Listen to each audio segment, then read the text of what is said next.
أعوذ بالله من الشيطان الرجيم بسم الله الرحمن الرحيم الحمد لله رب العالمين والصلاة والسلام على أشرف الأنبياء والمرسلين سيدنا ونبينا ومولانا محمد وعلى آله وأصحابه أجمعين والتابعين ومن تبعهم بإحسان إلى يوم الدين.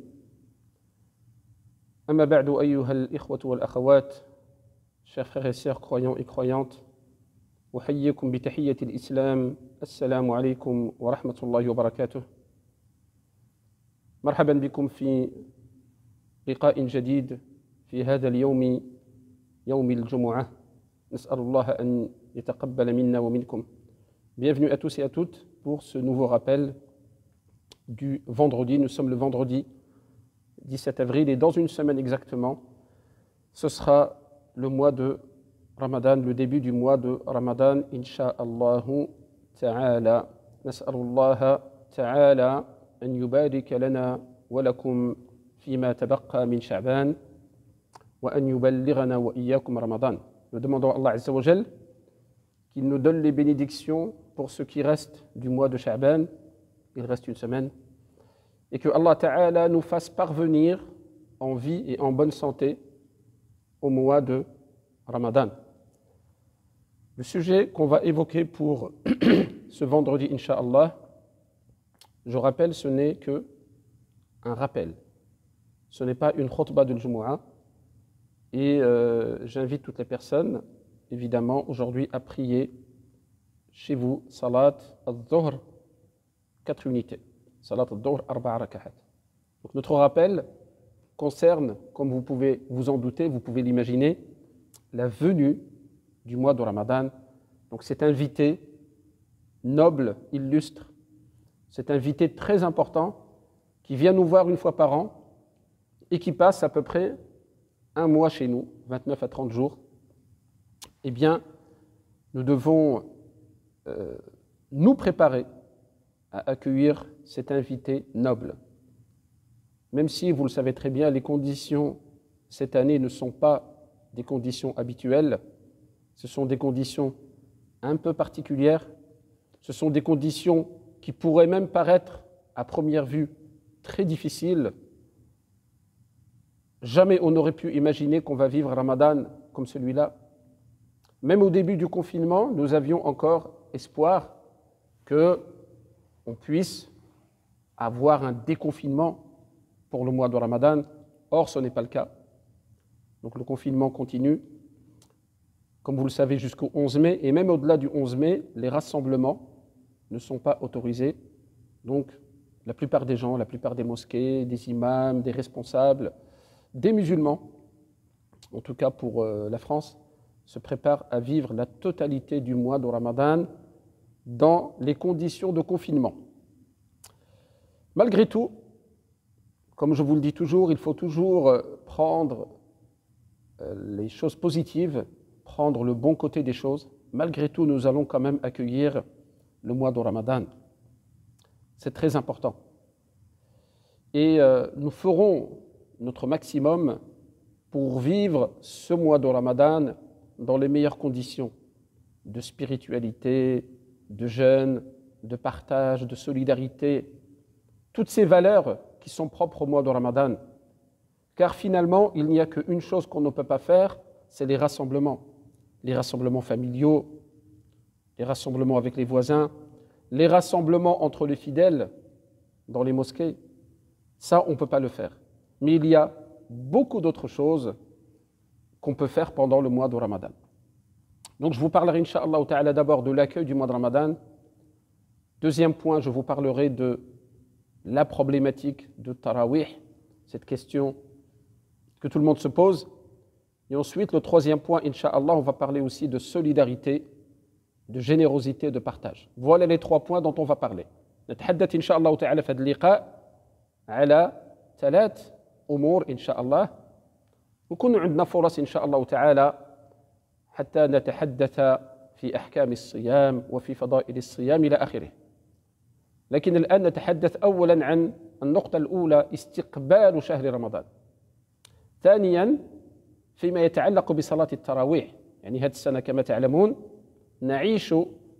سوف نعيش بإذن الله شهر رمضان بطريقة شبه غريبة، يعني طريقة غريبة لم نكن نتوقع أننا نعيش هذا الصيام في هذه الحالة، في هذه الأزمة وهذا الوباء.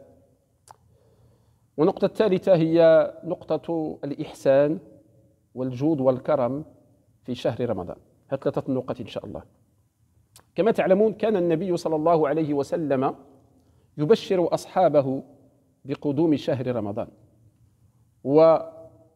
ويستعدون لاستقبال شهر رمضان. لذلك نحن أيضا ولو كانت هذه الظروف صعبة جدا يجب علينا أن لا نترك هذا الضيف بدون استقبال. مستحيل أن نترك هذا الضيف شهر رمضان ونحن لا نستقبله. يمكن أن نستقبل شهر رمضان كل واحد منا يستقبله في بيته. Le prophète sallallahu alayhi wa sallam annonçait la bonne nouvelle de la venue de Ramadan. Il l'annonçait comme étant une bonne nouvelle. Il préparait ses compagnons et ils se préparaient ensemble à accueillir cet invité. Donc nous aussi, malgré les difficultés, nous devons, alhamdulillah, nous réjouir de la venue de Ramadan. Il y a des gens qui voient arriver le mois de Ramadan, la plupart des gens à qui nous parlons, quelque part dans la tristesse. On comprend pourquoi, parce que les conditions de confinement sont difficiles. Mais néanmoins, nous devons nous réjouir parce qu'il y a beaucoup de raisons de se réjouir de la venue du mois de Ramadan.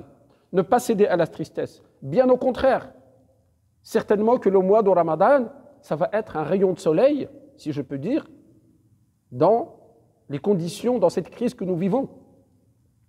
Ça va être une bonne nouvelle. Et d'ailleurs, c'est une bonne nouvelle. Donc le prophète sallallahu alayhi wa sallam, il préparait ses compagnons et il leur annonçait la bonne nouvelle. Yuhanni'uhum, il les félicitait pratiquement et ils se félicitaient les uns les autres de la venue du mois de Ramadan. Qu'est-ce qu'il disait le prophète sallallahu alayhi wa sallam? Il disait Ataakum shahru Ramadan. Voilà, il annonçait comme ça. Oh les gens, les croyants, mais le mois de Ramadan, il est arrivé à vous, il est venu à vous. Après, il leur parle des qualités de ce mois. Shahrun Mubarak, un mois plein de bénédictions.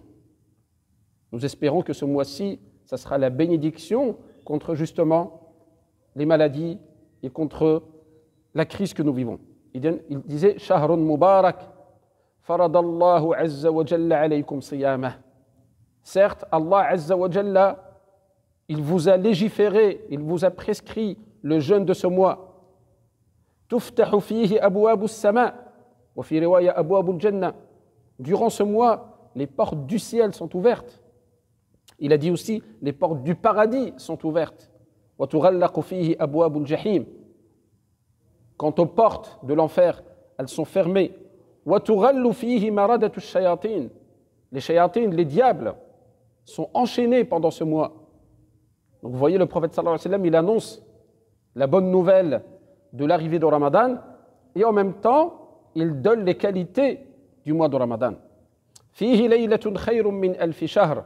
Durant ce mois, il existe une nuit, il y a une nuit qui est meilleure que 1000 mois d'adoration. Alors vous voyez, on ne peut pas laisser passer ça. Corona ou pas, confinement ou pas, on ne peut pas laisser passer. On ne peut pas laisser passer une nuit qui est même pas équivalente, c'est beaucoup plus supérieure à 1000 mois d'adoration. Man hurima khayraha faqad hurim. Le prophète sallallahu alayhi wa sallam, il dit Fihi laylatun khayrun min alfi shahr. Man hurima khayraha faqad hurim. Durant le mois de Ramadan, il y a une nuit qui est meilleure que 1000 mois d'adoration. Quiconque est privé de cette nuit, est privé du bien, al-khayr, le bien de cette nuit, la récompense de cette nuit. Faqad hurim, alors il est privé. Alors c'est quelqu'un qui est privé, c'est-à-dire privé de tout bien. Celui qui est privé du bien de cette nuit, alors il est privé de tout le bien.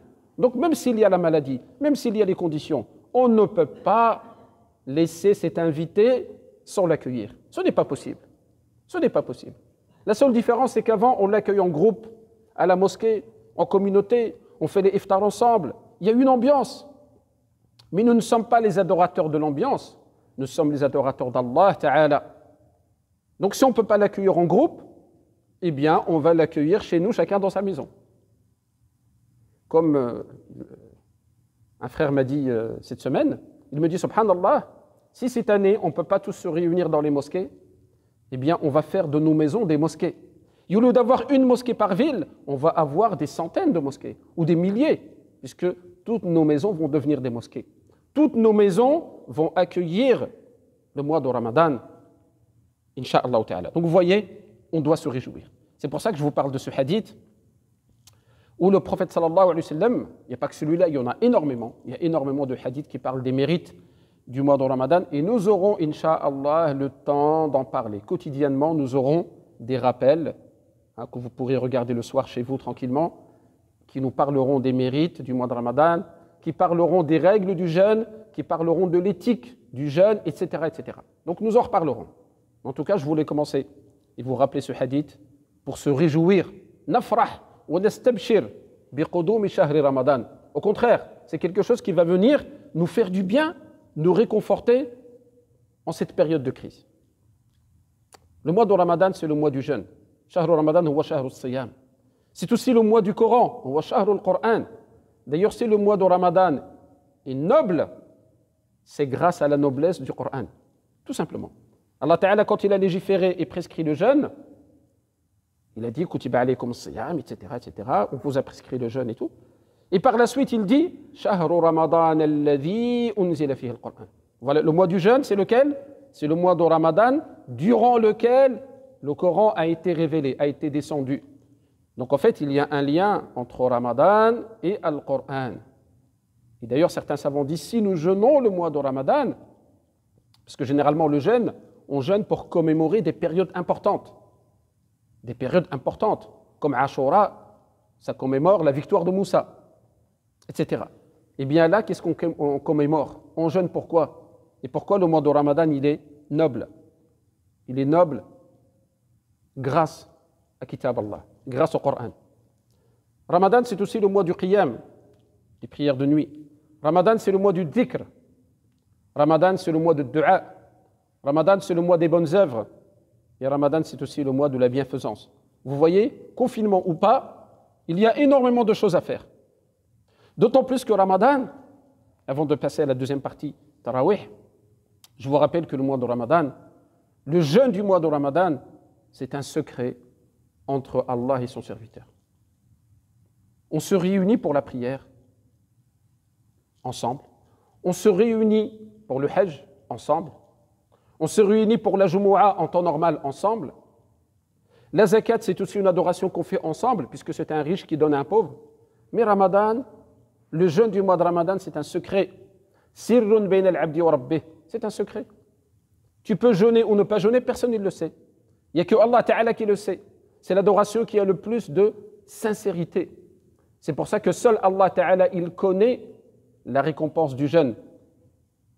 Il dit que toutes les actions sont pour le serviteur, sauf le jeûne, il est pour Allah. Il est pour Allah Ta'ala. Tu jeûnes pas pour toi. Tu jeûnes même pas pour la récompense. Tu jeûnes pour Allah Azza wa Jal. Et Allah Ta'ala te dit, je me chargerai de la récompense du jeûne. Donc le jeûne, à la base, confinement ou pas, on doit jeûner. Puisque c'est une adoration individuelle. Et là, si on est confiné chez nous, ça ne nous empêche pas de faire le jeûne. Ça nous empêche de faire la prière en groupe. Ça nous empêche de nous réunir comme aujourd'hui à la Jumu'ah. Ça nous empêche de voyager.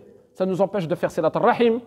Plein de choses. Mais ça ne nous empêchera pas de jeûner. C'est une adoration individuelle et c'est ce que les savants ils appellent ibadatu sirr, c'est-à-dire une adoration secrète, en secret entre Allah Ta'ala et le serviteur. Voilà juste pour vous annoncer cette bonne nouvelle du mois de Ramadan. Je passe à la partie Tarawih rapidement. Beaucoup de gens posent la question, comment on va faire Tarawih, etc., etc. On va en parler, Inch'Allah, rapidement. D'abord, Tarawih, c'est une sunna, ce n'est pas une obligation. C'est une sunna légiférée par le prophète sallallahu alayhi wa sallam. Il l'a fait pendant 2-3 jours, après il n'a pas continué. Justement, aujourd'hui, on voit la hikmah du prophète sallallahu alayhi wa sallam. Puisque s'il avait poursuivi, ça serait devenu une obligation. Et aujourd'hui, on aurait été fil haraj, on aurait été dans la gêne, dans la contrainte. Le prophète sallallahu alayhi wa sallam, il ne l'a pas continué. Ensuite, pendant la khilafa de Omar ibn al-Khattab, il a tout simplement rassemblé les gens. En fait, les gens continuaient de manière individuelle à prier les nuits de Ramadan à la mosquée. Et ils priaient par petits groupes, 5 personnes par-ci, 10 personnes par-là, etc. Pourquoi? Parce qu'ils priaient derrière un lecteur, un récitateur de Coran. Le but, c'était d'écouter la récitation de Coran. Donc les gens qui ne connaissaient pas très bien le Coran, ils allaient prier, accompagner un récitateur, un connaisseur de Coran. Omar ibn al-Khattab, pendant sa ronde, il faisait la ronde al-Medina, il tournait pour voir si tout va bien. Il passe devant la mosquée, il voit la mosquée, masha'Allah, pleine de monde. Chacun, il prie dans un coin. Et qu'est-ce qu'il a fait? En tant que chef d'État, il a tout simplement organisé les choses. Il a réuni toutes ces personnes derrière un seul lecteur. Il a fait pareil pour les femmes, il les a réunies derrière un récitateur. Elles avaient leur propre imam et ils faisaient les tarawih. Omar n'a pas légiféré les tarawih. Il a tout simplement rassemblé, organisé les tarawih. Mais pour cette année, évidemment, nous allons tous faire les tarawih à la maison. Voilà ce qui va se passer. Et d'ailleurs, nous sommes dans la sunna. Le prophète sallallahu alayhi wa sallam nous a demandé de prier chez nous. En temps normal, on prie à la mosquée, de tarawih, on se réunit, pas de problème, c'est très bien. Mais normalement, les prières de nawafil, le mieux c'est de les faire à la maison. C'est beaucoup plus méritoire en termes de récompense de les faire à la maison.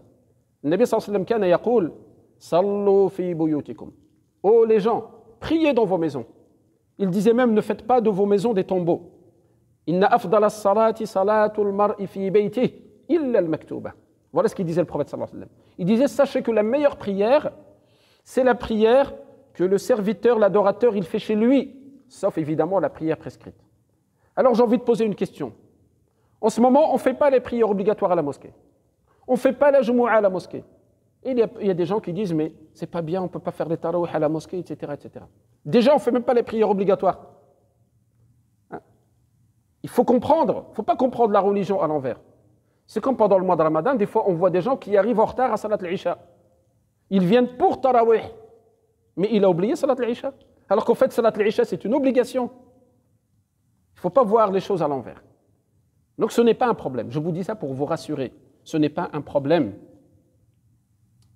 Il faut prier chez nous. Autre point, on n'est pas obligé de compléter le Coran al-Karim. Ça n'a jamais été une obligation. Personne n'est obligé de faire khatm al-Coran. Celui qui peut le faire, c'est très bien. Celui qui ne peut pas le faire, ce n'est pas une obligation. Autre point par rapport à Tarawih, le fait de prier en direct, en live, à travers les réseaux sociaux, etc., derrière un écran, un téléphone ou autre, ce n'est pas légiféré. On en a débattu, on en a parlé dans le Conseil des imams ici dans le Loiret, etc. Ce n'est pas quelque chose qui est légiféré. D'ailleurs, si c'était légiféré, on ne se poserait pas la question. On aurait choisi une mosquée en France, dans laquelle il y a un bon récitateur, on va tous se connecter en live dans cette mosquée et on va tous prier derrière lui. Or, ce n'est pas possible. Pour pouvoir faire la prière en groupe, il faut ce qu'on appelle ittihad al-makan, wahdat al-makan, c'est-à-dire être dans le même lieu. Il faut qu'on puisse être au même lieu et qu'on puisse entendre l'imam, même à travers des micros. Imaginez ici, nous à la mosquée, il y a la salle de prière, l'étage, le sous-sol, les salles de cours. Même s'il y avait un chapiteau à l'extérieur, et qu'on transmet évidemment la parole, le takbir, la récitation de l'imam, là c'est autorisé, puisque nous sommes dans un même lieu. Mais si on est chacun chez soi, à des dizaines, voire des centaines ou des milliers de kilomètres, eh bien ce n'est pas salat al-jama'a. Et on ne peut pas légiférer dans la religion, surtout l'ibadat, quelque chose qui n'existe pas. Certes, il y a certains qui le disent, ils disent non, il faut étudier la question, il y a le confinement, et c'est peut-être, on peut trouver une dérogation. S'il y avait une dérogation, une possibilité, on l'aurait fait dans la prière obligatoire déjà. On l'aurait fait dans la Jumu'ah déjà. Or, on ne le fait pas. Pourquoi on va le faire pour les tarawih? Donc, ce n'est pas légiféré. Donc, c'est quoi le conseil? Eh bien, le conseil, c'est à ceux qui savent lire, faites les tarawih chez vous, en famille, même en lisant dans le mushaf. Si vous avez la possibilité, la capacité de clôturer le Coran, vous pouvez le faire. Vous pouvez par exemple ouvrir le mushaf, le poser sur une table, quelque chose de surélevé devant vous, lire une page, une phase par rak'a. Et après, vous faites les deux rak'a, vous faites salam alaykoum, vous vous levez, vous tournez la page. Donc la page de droite pour la première unité, la page de gauche pour la deuxième unité. Celui qui est hafid, qui connaît un certain nombre de sourates par cœur, Al-Baqarah ou autre, il peut évidemment réciter. Donc ceux qui savent lire, faites-le.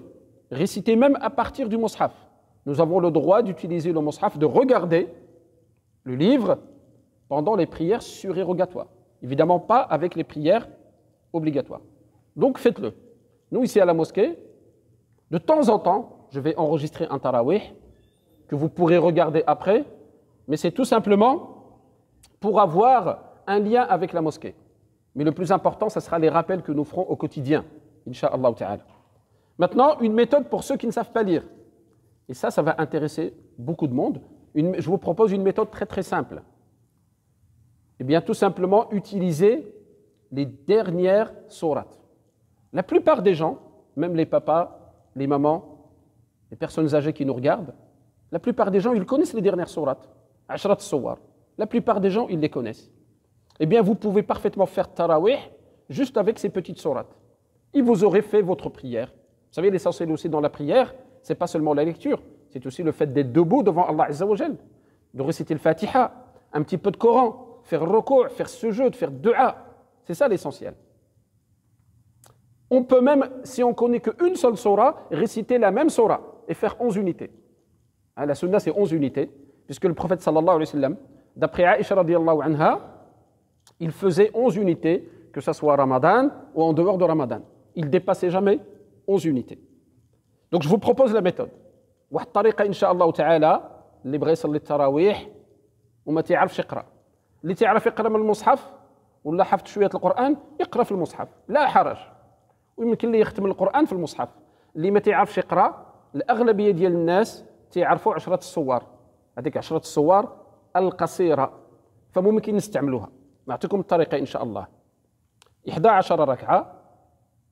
الركعة الأولى نقرأ إن شاء الله الفاتحة وسورة العصر.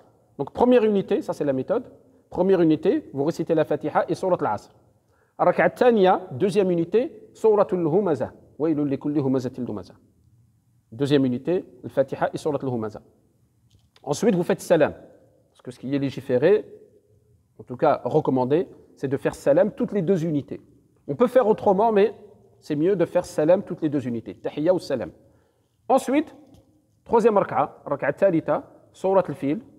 Raka'a rabi'a, Surat Quraysh. Troisième unité, Surat al-Fil. Quatrième unité, Surat Quraysh, li ila fi Quraysh. Ensuite, salam et on se relève. Raka'a al-Khamisa, cinquième unité, Surat al-Ma'un. Surat al-Ma'un. Ara'ayta alladhi yukadhibu bid-din. الركعة السادسة, sixième unité, سورة الكوثر إنا أعطيناك الكوثر الفاتحة et سورة الكوثر. Ça fait 6 unités. الركعة السابعة, septième unité, سورة النصر.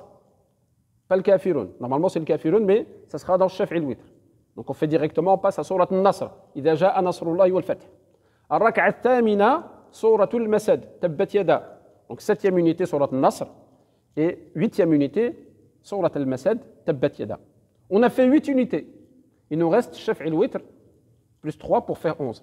Shaf', comme vous le connaissez habituellement, eh bien, la première unité, on fait Surat al-A'la, pour les personnes qui connaissent, et je sais que la plupart des gens, ils les connaissent. Même nos papas, nos mamans, ils connaissent Surat al-A'la. Sabbih isma rabbika al-A'la. Si on ne connaît pas, on récite autre chose, ce n'est pas un problème. Et d'ailleurs, vous l'entendez, la plupart du temps, Tarawih, tous les jours, on récite Surat al-A'la. Deuxième unité de Shaf', Surat al-Kafirun. On n'avait pas récité tout à l'heure. On la laisse pour la réciter à ce moment-là. Il nous reste quoi? Le witr. Donc on fait salam alaykoum, on se lève pour faire le witr. Et fait le witr, on récite. Qu'est-ce qui nous reste après le masad? Al-ikhlas ou al-mu'awwidatayn. يعني في الوتر بقات لنا الإخلاص والمعوذتين قل أعوذ برب الفلق وقل أعوذ برب الناس. Voici une méthode, je vous la rappellerai Inch'Allah au début de Ramadan. Voici une méthode qui nous permet de réciter facilement et rapidement le Coran pendant les tarawih. Jazakumullahu khayran. Autre rappel, Inch'Allah, dernier point. Je vais essayer de faire vite. Je ne voulais pas dépasser 30 minutes. Le troisième point que je vous ai dit, c'est la solidarité. Donc on parle de 3 points. Le premier point, la venue du mois de Ramadan. Deuxième point, at-tarawih, la problématique de tarawih. Et on a réglé ce problème, Inch'Allah. On va faire tarawih chez nous et on va faire plein de mosquées chez nous, Inch'Allah. Et troisième point, la solidarité. Alors, pour ce qui est de la solidarité, l'ihsan ou l'ikram fi shahr Ramadan, vous savez que d'habitude nous faisons le iftar en commun. Et beaucoup de gens, des familles, des personnes seules, des personnes en déplacement, etc., venaient prendre le iftar chez nous. Ça allait de 50, voire 80, 90, des fois jusqu'à 100 personnes. Alhamdulillah. Eh bien, cette année, on ne peut pas faire cette formule-là, mais ça n'empêche qu'on peut être solidaire, Inch'Allah. Hein, la porte de la solidarité est ouverte. Donc, nous faisons appel à la générosité et à la solidarité de la communauté. Il y a des familles qui sont dans le besoin. Et ici, à Gien surtout, on n'a pas la problématique des étudiants. Ce n'est pas une ville universitaire comme Orléans. Nous avons le foyer. Et dans le foyer, il y a des réfugiés. Il faut savoir que depuis le début du confinement, hein, ils sont quand même en difficulté. Donc, nous appelons aux dons, des dons en argent. Les gens peuvent donner de l'argent ici à la mosquée. Les gens peuvent donner par exemple le fidya. Le fidya, c'est pour les personnes qui ne peuvent pas jeûner, qui ont une maladie chronique et qui doivent payer une fidya pour chaque jour. En moyenne, c'est 5 € par jour. Donc ça fait à peu près 150 € pour le mois. C'est quelque chose qu'on peut donner. Mais on peut aussi donner des denrées. On peut aussi donner des denrées alimentaires. Donc l'annonce qui m'a été demandée de faire par le président de la mosquée, c'est que nous allons faire des colis alimentaires qui seront distribués, Inch'Allah. Ils seront distribués au foyer et distribués pour les familles qui sont dans le besoin. La distribution sera faite le samedi après-midi. Pourquoi le samedi après-midi? Puisque le samedi matin, ici, il y a le marché. Donc on peut acheter la viande, on peut acheter les fruits, les légumes, même les produits frais, le fromage, les yaourts. Nous avons, alhamdoulilah, des frigos ici à la mosquée, on va les utiliser. Nous avons des congélateurs, on va les utiliser. Donc même les produits frais, on prend. Évidemment, on prend aussi les produits non périssables. Hein, les conserves, les pâtes, le lait, les dattes, les œufs. Toutes ces choses-là, on prend, Inch'Allah. Donc il faut nous contacter, évidemment, contacter la mosquée, dire que bon, vous allez ramener des colis alimentaires et il y aura des gens ici à la mosquée, Inch'Allah, qui vont les préparer dans les conditions de sécurité, respect des mesures sanitaires. Il n'y a pas de problème avec les gants, les masques, etc. On préparera les colis et les colis seront distribués. Voilà. Et on vous fera ce rappel, Inch'Allah, la veille ou le premier jour du mois de Ramadan. Hein, on fera ce rappel. Mais en tout cas, à partir de cette vidéo, à partir de maintenant, et on le fera aussi, on va le diffuser dans les groupes, les différents groupes WhatsApp que nous avons, c'est ouvert. À partir de demain, donc demain il y a le marché, les gens qui veulent apporter des dons en denrées alimentaires, en nature ou de l'argent, c'est ouvert pour évidemment l'opération Iftar de Ramadan. Autre point qu'on m'a demandé de vous dire, c'est le parrainage des familles. On peut parfaitement, si Allah Ta'ala nous a facilité, on a les moyens, parrainer une famille ou plus pendant le mois de Ramadan. Quelqu'un vient et nous dit, est-ce que vous connaissez une famille qui est dans le besoin? Nous avons les listes. Il dit, moi je parraine cette famille pendant le mois de Ramadan. Soit il leur ramène des denrées, ou il leur donne de l'argent, et eux ils font leurs achats, évidemment. Autre point, les initiatives individuelles, sans passer par la mosquée. Vous pouvez parfaitement prendre des initiatives individuelles, sans passer par la mosquée. Vous avez dans la dérogation de sortie, l'autorisation de sortie, vous avez une case où c'est marqué assistance à personnes vulnérables, ou visite à personnes vulnérables. Donc les personnes âgées, les personnes qui sont dans le besoin, ou même vous connaissez des gens au foyer, vous pouvez aller par vous-même, préparer à manger, ou à la limite, ce qu'on nous a dit au foyer, c'est même mieux d'apporter des denrées qui ne sont même pas cuisinées. Parce qu'en fait, ils sont confinés, ils ont de quoi cuisiner, d'après ce qu'on nous a dit. Ils ont le temps de cuisiner, d'après ce qu'on nous a dit. Donc à la limite, si on ramène de la viande, on ramène des œufs, on ramène du lait, etc., ils vont cuisiner par eux-mêmes. C'est-à-dire, nous, ça nous facilite les choses, alhamdoulilah. Ce qu'ils veulent, c'est des denrées alimentaires. On leur ramène les denrées, ils sont en confinement au foyer, ils ont le temps de cuisiner. Donc voilà le rappel qu'on voulait faire, Inch'Allah Ta'ala, concernant la solidarité. N'oublions pas évidemment le mois de Ramadan, c'est le mois de la générosité. كان النبي صلى الله عليه وسلم أجود الناس وكان أجود ما يكون في رمضان. N'oublions pas que le prophète sallallahu alayhi wa sallam était le plus généreux des hommes et il était encore plus généreux pendant le mois de Ramadan. Donc n'oublions pas la mosquée, ceux qui veulent faire des sadaqat, Le mois de Ramadan, c'est ouvert. N'oublions pas le projet de la mosquée. Vous savez que chaque année, on fait des collectes pour le projet. Et même si la mosquée est fermée, eh bien, un jour ou l'autre, elle va ouvrir et on aura besoin de la mosquée. On aura besoin des salles de cours. On aura besoin de l'école. Donc, le projet a commencé. Malheureusement, avec le confinement, etc., hein, les travaux sont à l'arrêt. Mais ceux qui veulent donner, il y a déjà eu des personnes, alhamdoulilah, qui ont donné même des dons très importants. Hein, ils ont déjà commencé. Eh bien, profitez du mois de Ramadan où les récompenses sont démultipliées pour faire des dons pour le projet de la mosquée. Le mois de Ramadan, c'est le mois des sadaqat. Et je finirai par ce point. Surtout en période de crise, en période de pandémie, de maladie, la meilleure chose à faire, c'est les sadaqat.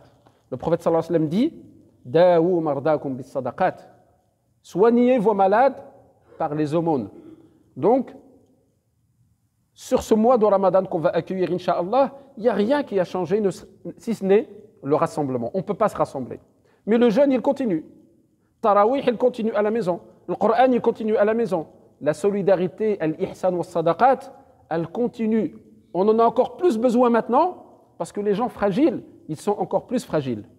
Et on en a encore plus besoin maintenant, Inch'Allah ta'ala. Barakallahu fikum, nas'alullah an yataqabbala minna wa minkum. On fait dua, Inch'Allah. N'oubliez pas les personnes malades et les personnes décédées en cette période, ne les oubliez pas dans vos duas. ما نساوش إن شاء الله تعالى الناس المرضى يعني في هذا الوباء وهذا البلاء نسأل الله تعالى أن يشافي مرضاهم اللهم رب الناس أذهب البأس واشفي أنت الشافي لا شفاء إلا شفاؤك شفاء لا يغادر سقما اللهم إنا نعوذ بك من البرص والجنون والجذام ومن سيء الأسقام اللهم ارفع عنا هذا الوباء وهذا البلاء Ya Arham ar-Rahimin, Ya Rabbal Alamin.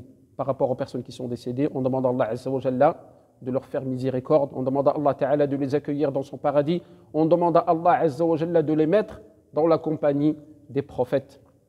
نسأل الله تعالى بالنسبة للأموات اللي ماتوا في هذه الأزمة وجميع الأموات بصفة عامة ندعو لهم بالرحمة والمغفرة اللهم اغفر لهم وارحمهم وعافهم واعف عنهم وأكرم نزلهم ووسع مدخلهم واغسلهم بالماء والثلج والبرد اللهم أسكنهم في جنتك مع النبيين والصديقين والشهداء والصالحين وحسن أولئك رفيقا آمين يا رب العالمين لم يبق لنا إلا أن نودعكم إلى فرصة مقبلة إن شاء الله. Il nous reste donc à vous dire à bientôt Inch'Allah pour une autre occasion. Nous aurons beaucoup d'occasions de faire des rappels et de se parler pendant le mois de Ramadan Inch'Allah ta'ala. En attendant, prenez soin de vous, prenez soin de vos familles, de vos proches Inch'Allah ta'ala. Wa Ramadan Mubarak lil jami'. Wassalamu alaikum wa rahmatullahi ta'ala wa barakatuh wa akhiru da'wana anil hamdulillah.